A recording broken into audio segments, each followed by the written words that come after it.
আসসালামু আলাইকুম। কেমন আছেন সবাই? আশা রাখি ভালো আছেন। আমরাও সবাই ভালো আছি। আমি চলে আসছি একটি রান্নাবান্নার ভিডিও নিয়ে।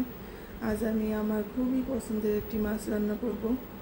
এই যে দেখতেই পাচ্ছেন, এগুলো হলো দেশি বাইলা মাছ আর ট্যাংরা মাছ। এগুলো বরিশাল থেকে আনা হয়েছে।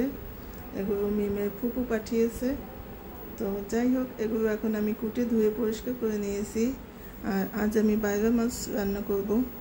তো মাছগুলোতে আমি মশলাগুলো মেখে এখন ভেজে নিব। এখানে পেঁয়াজ, রসুন আর হলুদ মরিচ দিয়ে মেখে নিয়েছি। তো এখন একটু ভেজে নিচ্ছি, তারপর এখন আবার রান্না করে নিব। তো রান্নার জন্য আমি আবার মশলাগুলো কষিয়ে তারপর মাছগুলো দিয়ে ঝোল দিয়ে দিয়েছি, তারপর ঢেকে রেখেছিলাম। এই যে আমার রান্না কমপ্লিট।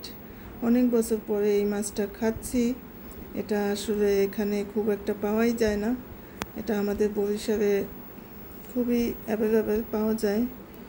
তো অনেক দিন পর প্রিয় মাছ দিয়ে ভাত খেয়েছি, খুবই ভালো লাগছে। সবাই ভালো থাকবেন, দোয়া করবেন। আজ এ পর্যন্তই। আল্লাহ হাফেজ।